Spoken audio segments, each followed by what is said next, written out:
Hello, everyone. My name is Eli.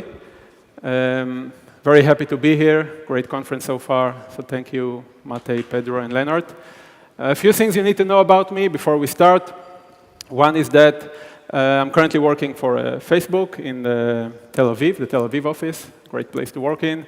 Another thing is I talk really fast. Sometimes I talk too fast, and it gets even worse as the talk continues. So if ever I talk too fast, just wave your badge at me, okay, and then I'll know to slow down. Another thing you need to know is that I'm going to take a selfie with all of you. So I don't know how common that is, but I don't care. So everyone, please smile. This is not the side. Here we go. You weren't smiling, I saw that. Okay.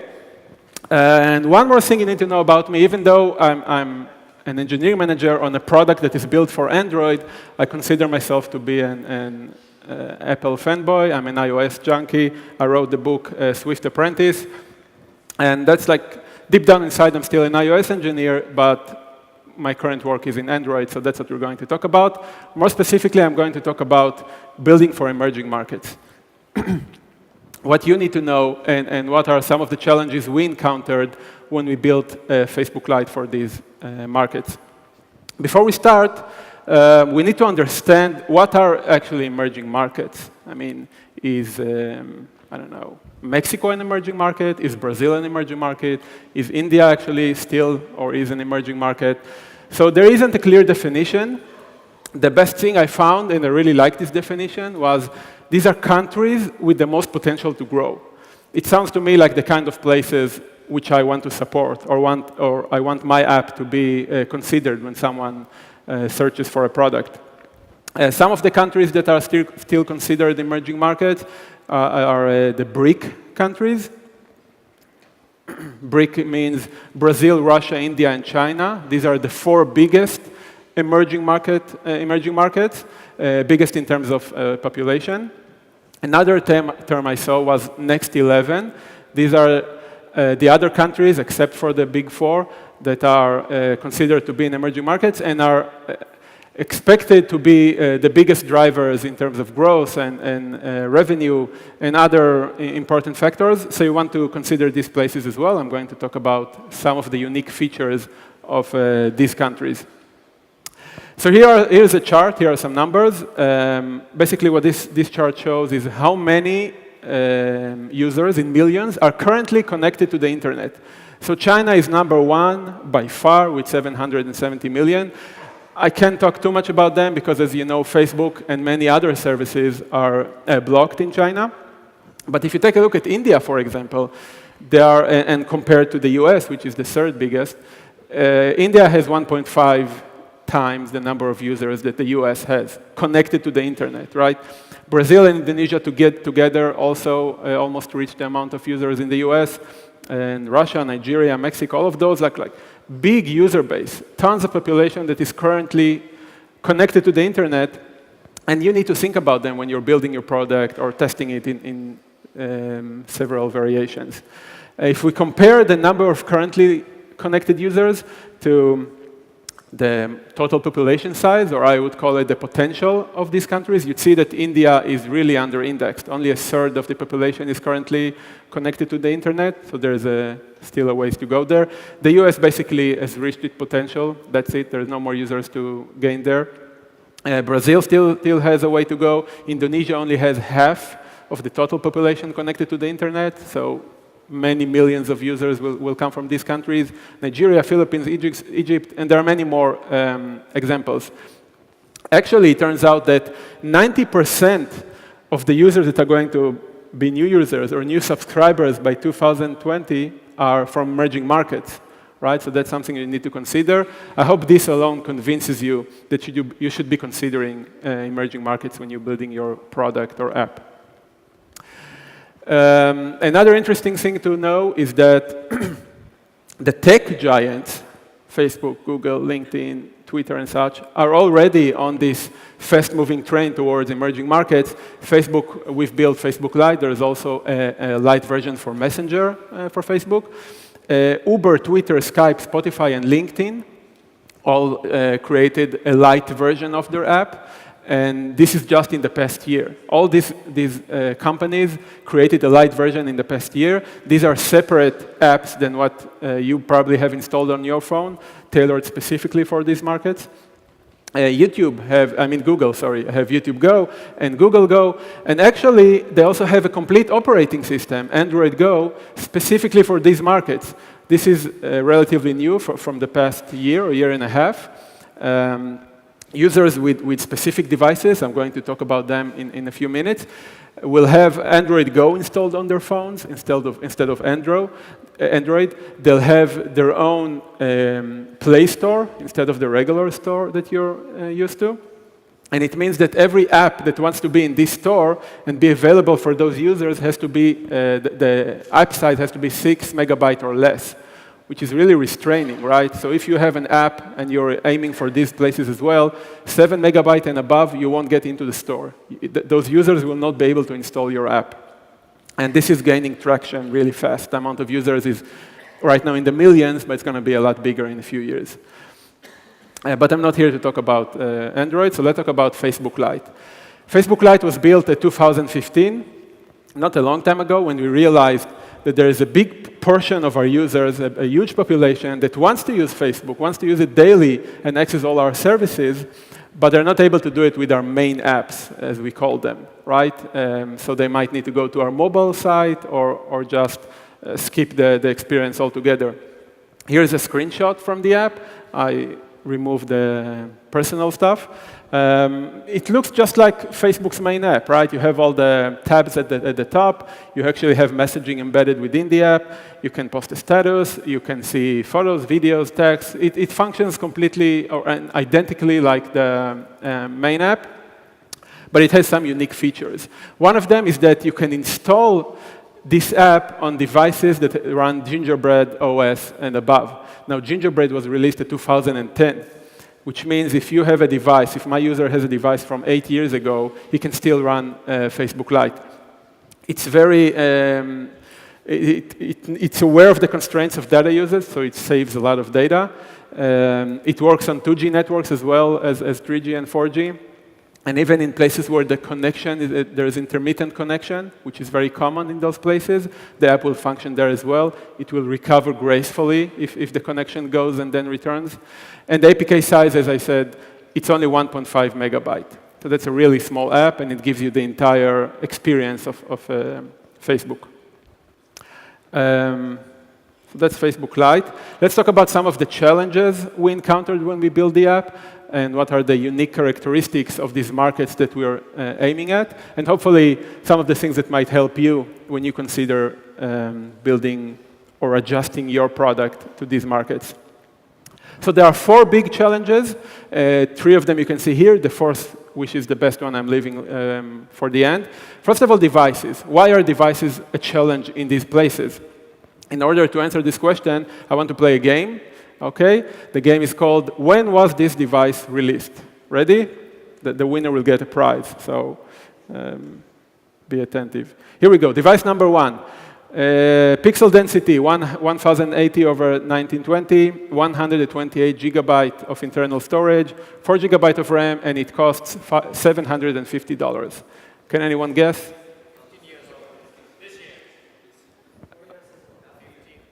This was released last year in 2017. This is actually the Google Pixel 2, great device, the best we can get, more or less.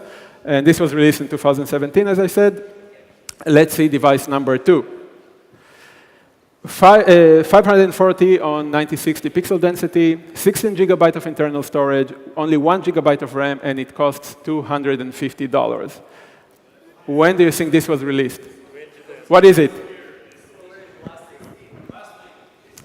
You're close, almost. This is actually the Samsung Galaxy A3, and it was also released in 2017.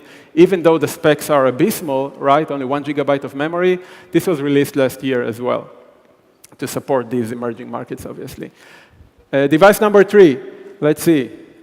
720 over 1280, 16 gigabyte of internal storage, 2 gigabyte of RAM, and only costs $100. Almost, you're very close. This is the InFocus Turbo 5. It was released in 2017, just last year. Can you see a pattern here? You see where I'm going? Device number 4, this is the last one.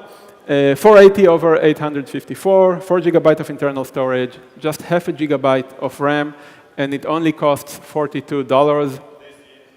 Almost, but you won. That's fine. You get the price. It's a Swipe Neo Power. I never heard of this device before, but it was also released last year.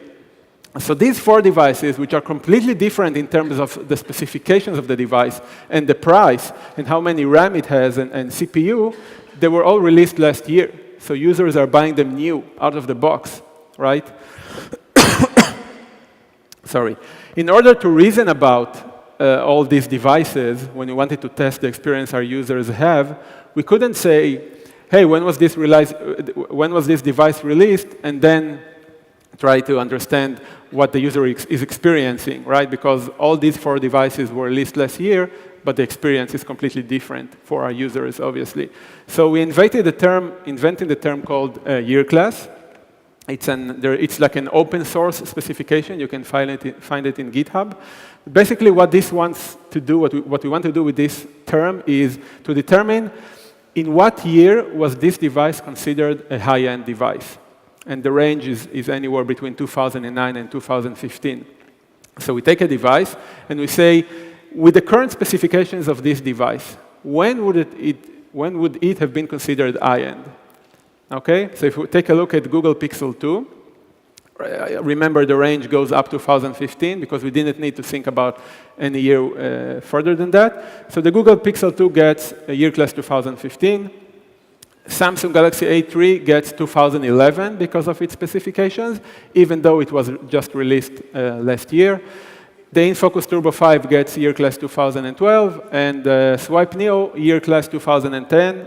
And again, you can buy it new now in stores. So now that we have the year class specification and we understand what that means, let's look at the distribution of year classes worldwide. So you can see the years at the bottom. And the most interesting part here is that year class 2012 gets the biggest portion of the pie here, right? Tons of users, hundreds of millions of users are still using devices that are considered as if they've been sold at 2012. And they're buying them new or even secondhand, it doesn't matter. So if you're testing your product, you're testing your app on a device from last year, I don't know, the Google Pixel 2, for example, and you're saying, yeah, it works great. Startup time is 3 seconds. Fetching the feed takes 2.5 seconds. That's great. The animation goes so fluently from side to side. That's great. I love it. Let's ship it. Then you're doing it wrong, right? You need to consider these users. If you sum up the numbers, you see that over 50% of the online users population is still on year class 2012 and below. That's a lot. That's half the potential users that are using really old devices, right? So that's one reason why devices are such a big challenge and why you should consider building with emerging markets in mind. Another thing when we talk about devices, come on, is storage. Now, storage is a big deal. When users buy their phone, obviously they consider how much storage it has. Sometimes they can't afford more than what they actually purchase. And according to a piece of data that Google actually talked about in their latest Google I/O conference, they said, and it was mind-blowing for me, that 1 out of 3 people in India run out of storage or see a low storage warning every day. Every day they need to handle a low storage warning or see, hey, what can I do about it? Every single day. So you know what they do when they see this message? They go to their storage manager app. These apps are very popular in emerging markets. And they take a look at the top apps and see who uses the most storage, who takes most of the storage. And they won't delete any Google app, and they won't delete Facebook, I assume. They'll delete your app if it's somewhere in the top 5 or 10 apps. So you have to make sure, when it comes to storage consumption, that you're as lightweight as possible and that you don't take most of the space of the user, because you're going next. They remove the app if they need space. So consider that. It's a big challenge. Another thing to consider when we talk about devices is language support. Now, you might assume that since your users are using Android, and Android already supports all the languages out of the box, that you're good to go with every country or every user that tries to access your app. And that's not true. I'll show you a story in a few seconds. Google's Android falls short in some languages, especially languages that don't support Unicode, which is like, who doesn't support Unicode? It's the common coding that everyone supports, right? So not all languages. And here's an example. It's a user from Ethiopia. He sent a review of our app in Google Play, and he said this: Lite is a very good app, small space, low connection, fast and easy to use, but not read my official language, Amharic. Please, Mr. Mark, thinking of this. He actually directed the review directly to Mark. So Mark saw this, and then he called us and said, hey, guys, what's up with the Amharic support? Can you please fix that? So we took a look. We opened Amharic posts in our app, and this is what we saw. The content was all with questions mark, which is actually a real problem, right? The Ethiopian users, and this is a country with 100 million users, right? So the population is really big there. You can't just ignore them and say, oh, it's niche. It's not. So we had to fix this. So basically, we found out a way to create a new font and support this language. And then when we shipped the fixed version, the same user went back and fixed the review. Take a look at that. Wow, the new update is so amazing because reading my official Ethiopian language, ta-ta-ta-ta-ta. Thank you, developer, Mr. Mark. Again, it's going directly to the person that did all the hard work and fixed the app. Sorry. And the most annoying part in this review is this. If you like it so much, why only 4 stars? Yeah. So that was devices, and why devices are such a big challenge. Let's talk about network. Network in these places are what we used to call 2G. They're accessing your apps and your devices on 2G networks. This is abysmal. It's awful. I was there 2 years ago. Some of us flew over to India for what we call a user research or market intercept. We went there to see how users are using our app. But the first thing we saw, before we even met the first user, is when I was trying to access Facebook or to read my emails, I just couldn't get the content to reach my device. Like, I had to wait for over 60 seconds just to open my email account. Even though I had 3G at the time, that was the coverage, and I had 4 out of 4 bars, I just couldn't read my emails. So it's a real issue in those places. Even if you're within reach of a 4G network, not all networks are equal. The 4G you see in the US or Europe is not the same 4G you get in India. The latency is awful, and the time you wait before you can actually access the content you want to see is really long. India actually only has like less than a quarter of the country covered by 4G or 3G network. It's growing fast. I mean, there is a bit of a revolution in India. There is a big spread of 4G growth and 3G growth, which is great, but still the networks are slow. In Africa and Middle East, still the situation is really bad. So that's another thing for you to consider when you're building your app. Make sure to test it under these conditions. Other low speed, intermittent connections. You have to check it if you want to give great experience for your users. Another thing to consider is that since the connection is so intermittent, being offline should not be considered an error, right? You can't just show an error message, hey, you're offline, connect to the internet to keep using the app. If you do that, you just lose your users, right? It's not an error, it's a state which you need to support. So consider that as well. I'm going to talk about some of the reasons of why users go offline intentionally in those places as well. Awesome, that was network. And now let's talk about data. If you remember only one thing from this talk, just one thing, is that data is very, very expensive. Okay? Now, you might not encounter this. You buy a 5 gigabyte package at the beginning of the month. You get it for $20, $30, $40, right? You don't think about how much data do I have left, right? You'll watch a YouTube video. You'll open Facebook 50 times a day, right? You'll download an app or the upgrade for the app. You don't mind. That's great. But in these places, data is really expensive, right? They're buying packages of 100 megabyte. They might buy it for a week, right? They're buying in cadences of weeks, not just months. And they they constantly monitor the usage of data. They know exactly where they are. I've used 30 megabytes out of the 100 I have this week, right? So what you see is that if users have no more data, they'll just go offline. That's it. You won't see them until the end of the week or until the end of the month, right? This is really important. One story I'd like to share with you is that we were in Nigeria, and again, in user research, we intercepted someone in the market and say, hey, a college student, are you using Facebook Lite? He said, yes, I love it. So can you show me? So he took out the device from his pocket. The first thing he did, he went to settings and turned data on. Apparently it was off all this time, right? They keep turning it on and off according to their usage. And then he showed us how he's using Facebook Lite. And then I said, how often do you use Facebook Lite? He said, I'm using it two days every week. I asked him, why? Don't you like it? Don't you have enough content, new content to see every day? He said, no, I buy a package at the beginning of the week, and then when it's over after 2 days, I have no more internet access until the end of the week. And the way he bought this package, one day every week he skips lunch with his money. He's not using it to buy lunch, he's using it to buy a data package. So he can access the internet for these 2 days, and that's it. When it's over, it's over.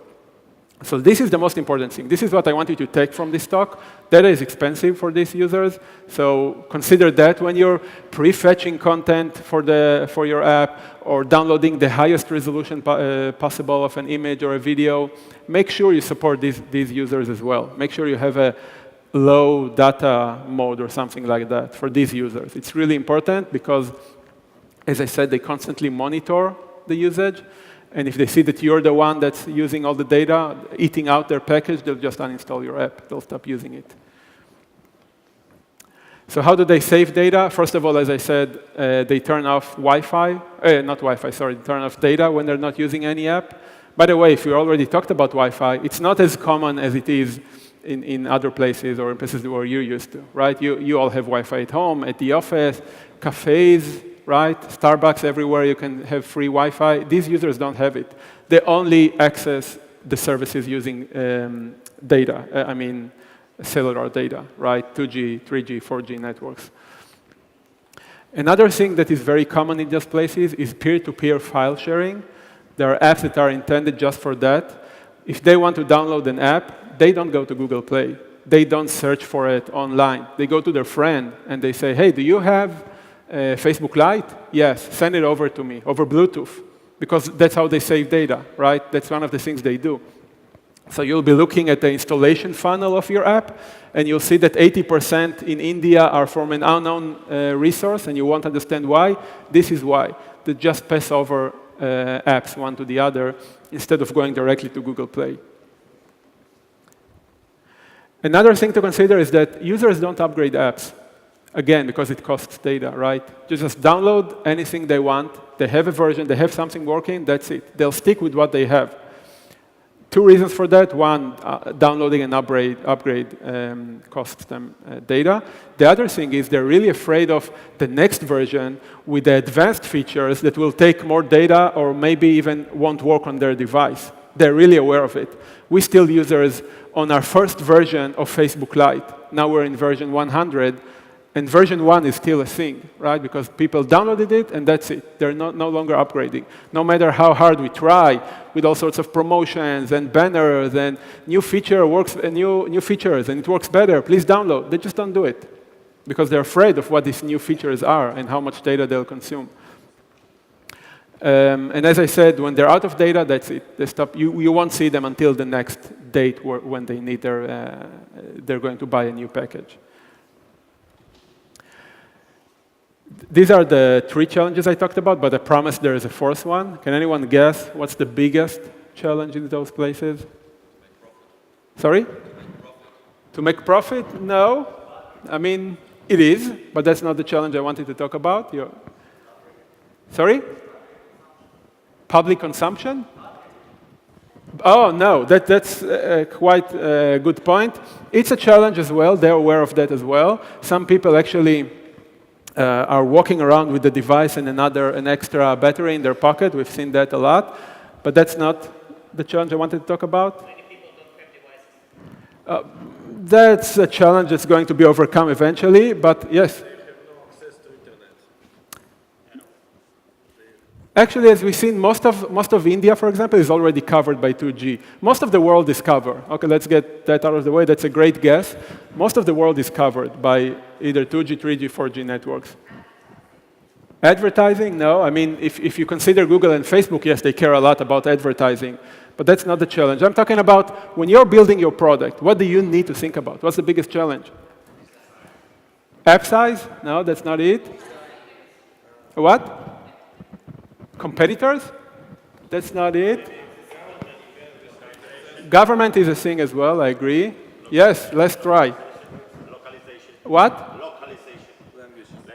Languages. Language is really important as well. And actually, some of the things you already said are all encompassed in what I want to talk about. The biggest challenge are actually the people themselves, the users. What do I mean? Why are they? I mean, they're not a challenge, but it's challenging to build for them. And why? Let's take a look at the biggest part of the population that's coming online these days are new users. They're not just new users to your product. They're new to the internet. What does that mean, that they're new to the internet?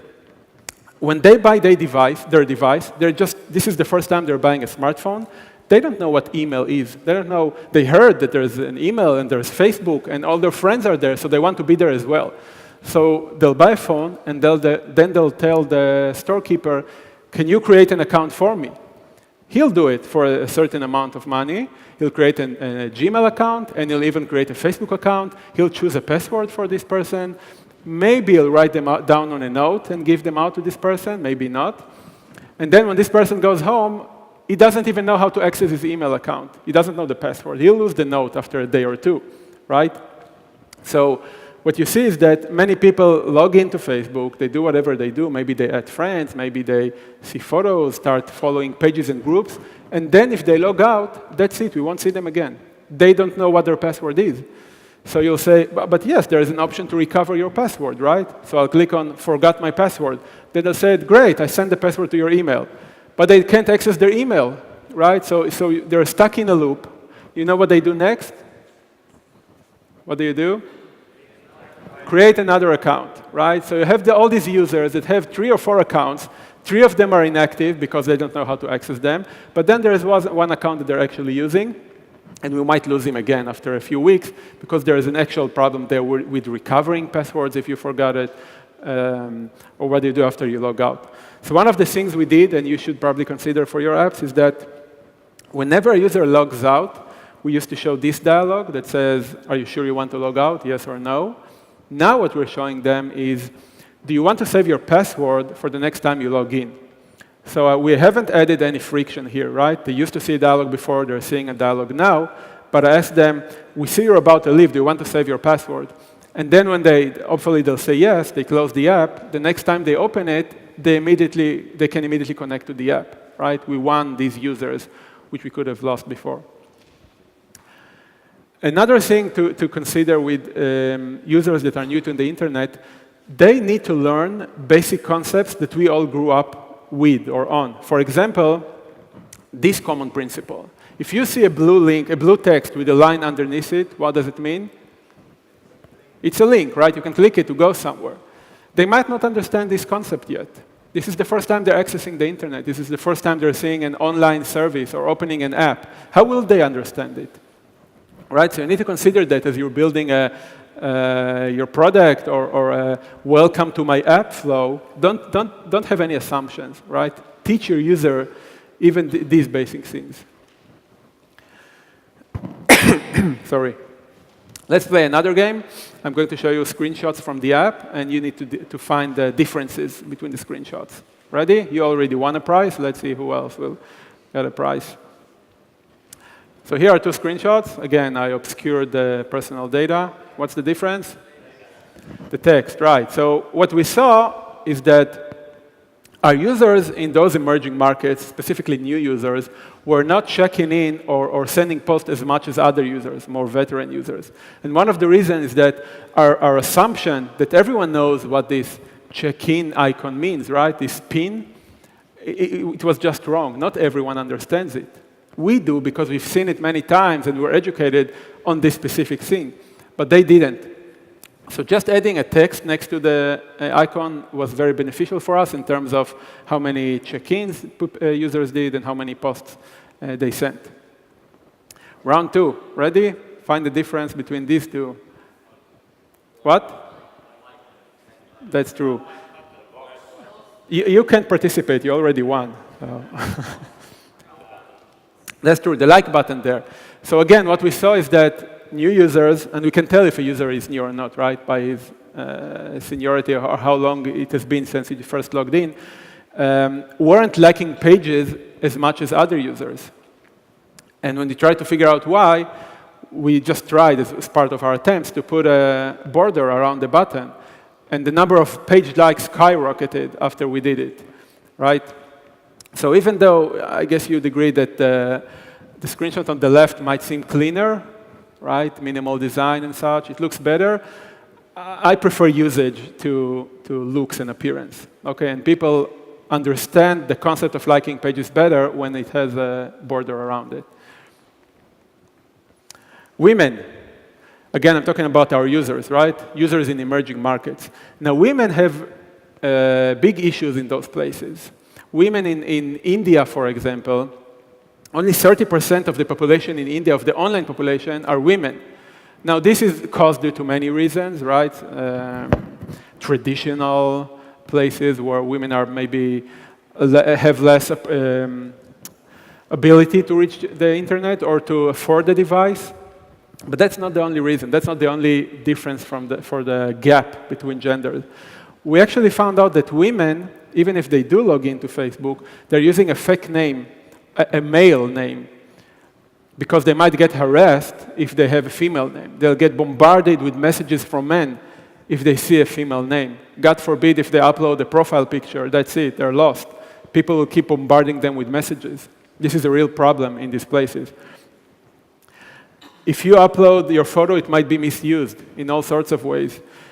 People will try to impersonate you. They'll create a profile with your name, use your picture, and do all sorts of nasty stuff.